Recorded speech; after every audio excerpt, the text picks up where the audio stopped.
है जो हमें कहीं देखने को नहीं मिलता, लेकिन जब हम पेड़ पौधे लगाते हैं तो सबसे पहले फिर वही खाद ला के डालते हैं। तो इन चीज़ों को हमें समझना होगा और पर्यावरण के साथ सहजीवी संबंध बनाते हुए पूरी मानवता को साथ लेके हुए हम सिर्फ ये नहीं कि साहित्य के माध्यम से सिमट जाए, हमारे जो पुरखे हैं, हमारे जो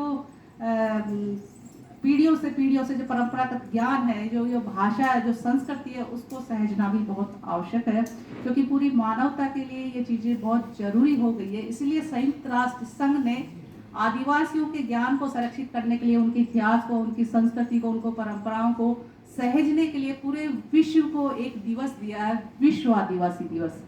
आज हम आदिवासी साहित्य महोत्सव मना रहे हैं। यहाँ सभागार में बैठे आदिवासियों के अलावा कितने जो लोग हैं या गैर आदिवासी हैं जो विश्व आदिवासी दिवस का समर्थन करते हैं और सेलिब्रेट करते हैं या सहयोग करते हैं, कितने लोग हैं?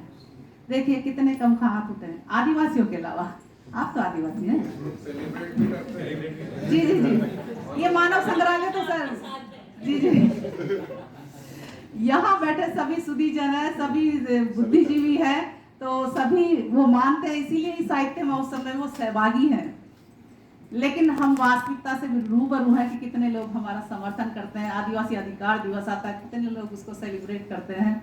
और बड़ी विडंबना की बात है, देश की राष्ट्रपति हमारी आदिवासी हैं, लेकिन उन्होंने आदिवासी दिवस की कोई बधाई या शुभकामना नहीं दी।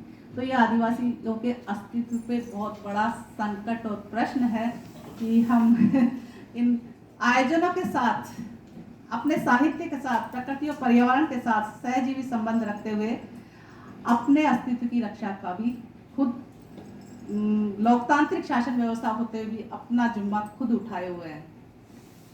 और जो बोलता है उसको नक्सली या उग्रवादी के रूप में टेक देकर फिर हमें धराशायी कर दिया जाता है। सिर्फ आदिवासी क्षेत्रों में ही नक्सली और उग्रवादी क्यों पैदा होते हैं, शहरों में क्यों नहीं होते, जबकि इतने हत्याकांड हो जाते हैं, इतने बड़े बड़े कांड हो जाते हैं। ये चीजें बहुत सोचने वाली है। आदिवासी क्षेत्रों में ऐसा नहीं होता। आपको जल जंगल जमीन हत्या ना हो तो आप वहाँ पर साम दाम दंड भेद के साथ ये चीजें करवा जाते हैं, जिसका उदाहरण हमें मणिपुर में जीवंत रूप में देखने को मिला। और वो आग अभी बुझी नहीं है, वो सुलग रही है अंदर ही अंदर, क्योंकि प्रशासन उन चीज़ों पर अपना कब्जा करना चाहती है, किसी विशेष वर्ग को आदिवासियों के हक अधिकार दिलाकर वो को नेस्तनाबूद करना चाहती है। तो मैं यही कहना चाहूँगी कि हम सबको मिलकर पूरी मानवता को बचाने के लिए, अपने आप को बचाने के लिए, आने वाली पीढ़ियों के लिए एक वास्तविक ज्ञान परंपरा को सहेजने के लिए आदिवासी भाषाओं और उनके साहित्य को एक कलेक्टिव रूप में लाना होगा। उनकी भाषाओं और उनके पुरखाओं के जो वाचिक परंपरा, जिसको हम पुरखोती या पुरखा साहित्य कहते हैं, उसको कलेक्शन करना होगा। क्योंकि जो बाकी का साहित्य है, जो आदिवासी साहित्य है, वही लोक साहित्य का जन्मदाता या जननी है। बाकी के साहित्य बाद में आए, लोक और फोक उसके बाद की है, क्योंकि वो शुद्ध करके लायक चीजें हैं। आपको जो संदेश देना, आप जो संदेश देना चाहते हैं आदिवासियों को या अन्य समाजों को, उसको आपने रूपांतरित करके लोक और फोक के रूप में डाला है। जबकि आदिवासी साहित्य बिल्कुल जीवंत और वास्तविक और वैज्ञानिक तथ्यों पर आधारित साहित्य है। अगर आपको पूरे जनजीवन के साथ, पूरे पर्यावरण के साथ और पूरी मानवता के साथ चलना है तो ये सहजीवी संबंध अपनाना होगा। साहित्य में ही नहीं, पूरा जीवन में भी अप्लाई करना होगा, जैसे आदिवासी करते आए हैं। और कम से कम चीज़ों में आपको अपने जीवन को चलाना होगा, क्योंकि आबादी हमारी बढ़ती जा रही है, संसाधन उतने पैदा हो नहीं रहे, तो उसके अनुसार ही हमारी आवश्यकताओं को पूरा करना होगा। बातें बहुत सारी है, समय कम हो रहा है, आज अगले सत्र का भी समय हो चुका है।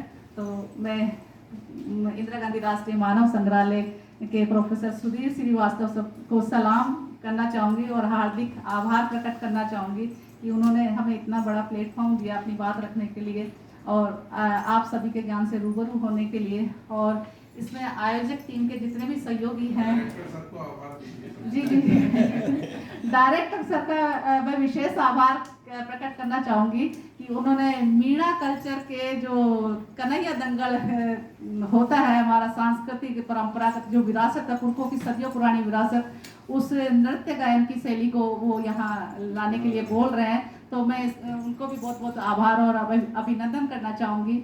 कि पहली बार मानव संग्रहालय में इस तरीका का कभी आयोजन होगा। सर बोल रहे बहुत बड़ा एक स्पेस बनाया जा रहा है, तो वहाँ पे ऐसे आयोजन करेंगे और आप सभी के माध्यम से ही हम पूरे देश भर के आदिवासी एक दूसरे से रूबरू हुए हैं।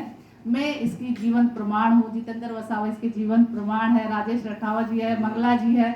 हम पहले भी कई प्रोग्रामों में यहाँ शामिल हो चुके हैं। हम यहाँ आने के बाद ही एक दूसरे से रूबरू हुए हैं, अपनी भाषाओं को, अपनी संस्कृति को सहेजना सीखे हैं। बसंत नुरगणे सर का मैं प्रणाम करना चाहती हूँ। ऐसे बड़े बड़े मतलब ज्ञानी लोगों के सानिध्य में आप हमें लेके आए और ये हमारी एक तरह से प्रथम पाठशाला और पूरा विश्वविद्यालय है जिससे हम रूबरू हुए हैं और ज्ञान को सहेजना सीखे हैं। तो मैं आप सभी का तहे दिल से हार्दिक आभार। सवाल है जी जी सवाल है जी हाँ जी, आप लोगों में से किसी को भी कोई जिज्ञासा, किसी से भी कोई सवाल पूछना हो तो आप बेधड़क पूछ सकते हैं। जी जितेंद्र जी, आपसे सवाल मेरा